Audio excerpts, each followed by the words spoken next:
E o Agricultura BR destaca agora a grande movimentação que houve em Brasília nesta última quarta-feira, 4 de abril, que reuniu cerca de 10 mil produtores rurais de todo o país. A gente já coloca imagens na tela para você de casa que não esteve nessa movimentação acompanhar como foi o dia de ontem.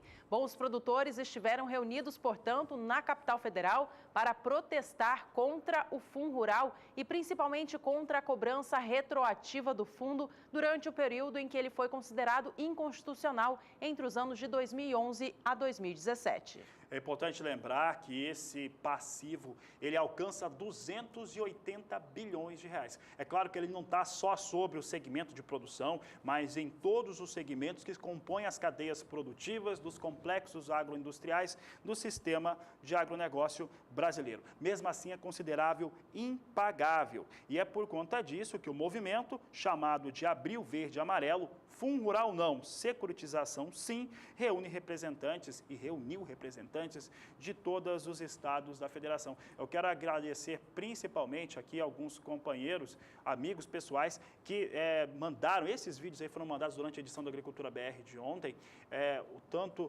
o Felipe e o Fernando Reis, família sendo representada lá também. Juliana, agradeço o pessoal que estava lá presente, mas também o Orivaldo, ele que é pecuarista, ele é cliente do Canal do Boi também, nos enviou aqui durante todo o dia mensagens a respeito do que estava acontecendo por lá, e também o João, produtor rural aqui no interior de Mato Grosso do Sul, que participou durante todo o dia.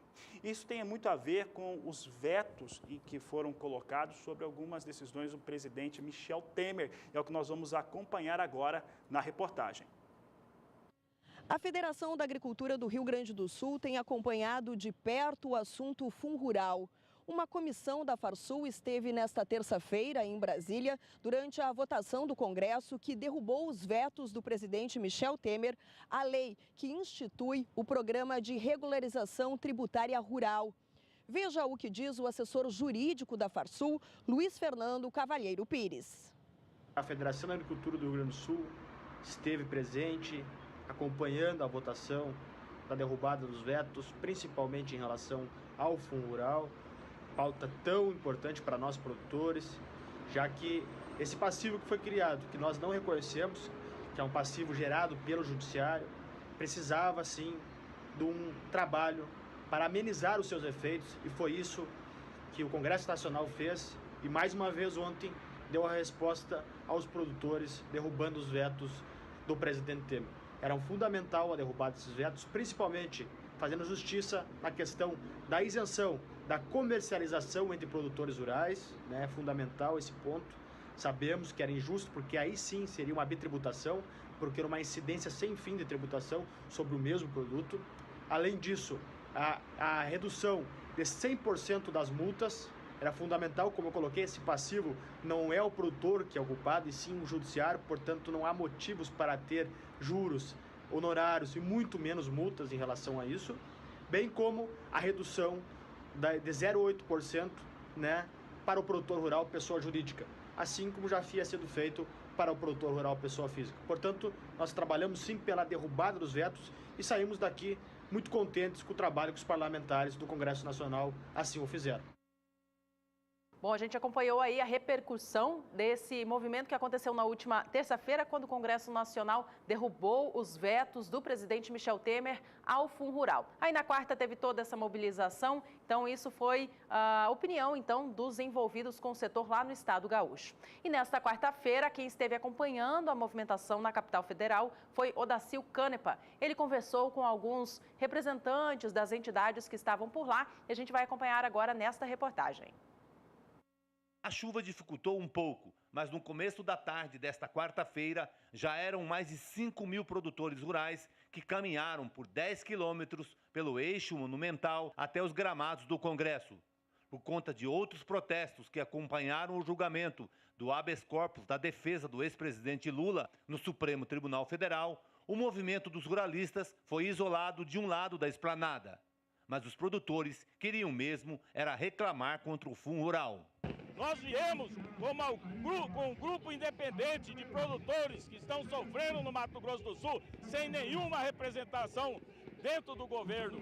E com essa manifesto que nós fizemos, não só Mato Grosso do Sul, mas a nível de Brasil, os políticos se sentiram na obrigação, acuados, porque agora é a hora de voto, eles sentiram a pressão nossa e derrubaram o veto. Mas ainda tem muita coisa para nós, produtores rurais, ainda conquistar. Agora é a hora da gente saber e escolher a pessoa para nos representar em Brasília, representar o Mato Grosso do Sul na parte do produtor rural, que é o que carrega o nosso estado de Mato Grosso do Sul e carrega o nosso Brasil. O valor total da dívida do Fundo Rural seria mais de 200 bilhões de reais, segundo o levantamento dos produtores rurais. Que ela está atrapalhando muito o nosso trabalho do dia a dia dentro da agropecuária.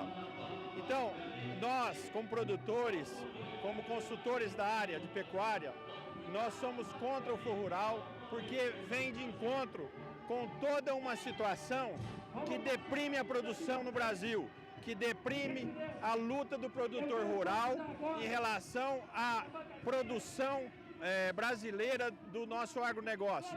O produtor precisa ter liberdade para se expressar e para produzir alimento para a nossa nação e produzir alimento para o mundo. Além desse protesto aqui na capital federal, os produtores rurais do Brasil prometem entrar na justiça contra o Fundo Rural. Odacil Canepa para o SBA. Na manhã desta quinta-feira, o jornalista Jorge Zaidan conversou durante o programa Bom Dia Produtor com uma advogada tributarista a respeito do Fundo Rural e o que muda agora depois da derrubada dos vetos do presidente Michel Temer ao fundo. Ela comentou também sobre o que pensa sobre a adesão do produtor rural, se ele deve ou não atender esse prazo. A gente vai acompanhar agora um trecho dessa entrevista. Os vetos foram derrubados. Como é que fica agora? Olha, o que mudou? A lei foi publicada em janeiro, permite um parcelamento do Fundo Rural. O produtor apura o seu saldo devedor, recolhe 5% de entrada dividido em 2 parcelas e o saldo remanescente dividido em 176 parcelas. A multa não existe mais. A multa tinha sido vetada e foi derrubada. Então agora é só o saldo devedor mesmo, só o principal. Não tem mais a incidência da multa, que tem um impacto de pelo menos 75% no valor do cálculo. Então, isso diminuiu pela metade. O prazo de adesão ao parcelamento, ele vai até o dia 30. Na verdade, 30 de abril. De abril. Inicialmente era 28 de fevereiro, por conta dessa questão dos vetos, eles conseguiram prorrogar para 30 de abril e ainda eu ouço falar que ainda vai prorrogar um pouco mais. Mas hoje vigente é 30 de abril. Então, qual que seria o caminho? O produtor apurar o seu saldo dos últimos 5 anos, e últimos 5 anos nós estamos em abril, então seria abril de 2013 em diante, e analisar se ele vai fazer adesão ou não. O produtor... Quer dizer, até o dia 30 ele tem que optar pela adesão... Adesão e recolhimento da entrada já. Ou não, ele pode ficar quieto também. Ele pode não entrar, ele pode não fazer adesão.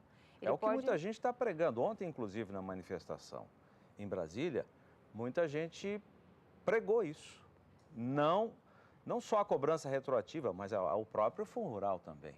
O Fundo Rural agora, a partir de janeiro, ele está numa base de cálculo, ele continua incidindo sobre a receita bruta durante o ano de 2018 e a partir de 2019 o produtor pode optar entre folha de pagamento e receita bruta. Então, hoje eu entendo que a situação deu uma organizada na questão legislativa, a partir de janeiro. E ele diminuiu a alíquota, passou a ser 1,2. Então, o reflexo disso é muito grande.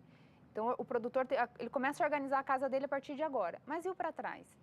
Sim, a minha opinião profissional, e eu ainda tenho orientado os meus clientes que são produtores e que não foram autuados, é não aderir.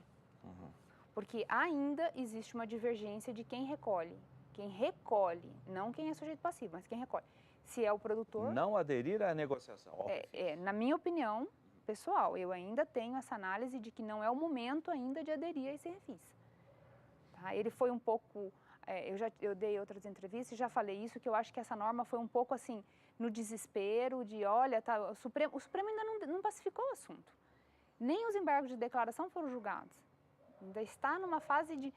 Teve uma decisão que pode ser alterada. É pequena a chance de alterar, mas ainda pode ser alterada, porque foi só um voto que mudou. E o que pode acontecer a quem não aderir até o dia 30, ou até o próximo prazo, que pode ser prorrogado, o que pode acontecer? O produtor, olha, a princípio é o seguinte, o produtor não tem uma dívida constituída, porque ele nunca declarou isso. Tá? Ninguém declara e deixa de recolher. Então, ele não tem uma dívida. Se ele foi lá tirar um extrato, ele não tem uma dívida. O que acontece? Se você não fizer adesão, você tem a chance de ser fiscalizado. Porque aí, se você não fizer adesão, em tese você tem uma dívida que não está constituída, a Receita Federal, o INSS teria que vir, né, a Previdência vem e fiscaliza o produtor, e aí ele pode lavrar a autuação. Então, você fica com um risco de autuação. É um risco grande? É relativamente pequeno, porque se você imaginar que a Receita Federal sempre cobrou do adquirente, porque é um adquirente para 50 produtores. Então, hoje ele teria que ter uma mão de obra para fiscalizar a quantidade absurda de produtores que nós temos.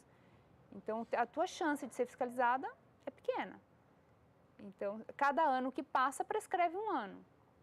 Então, se fizer adesão, você regulariza a tua casa. Se você não fizer, você fica sujeito a uma fiscalização.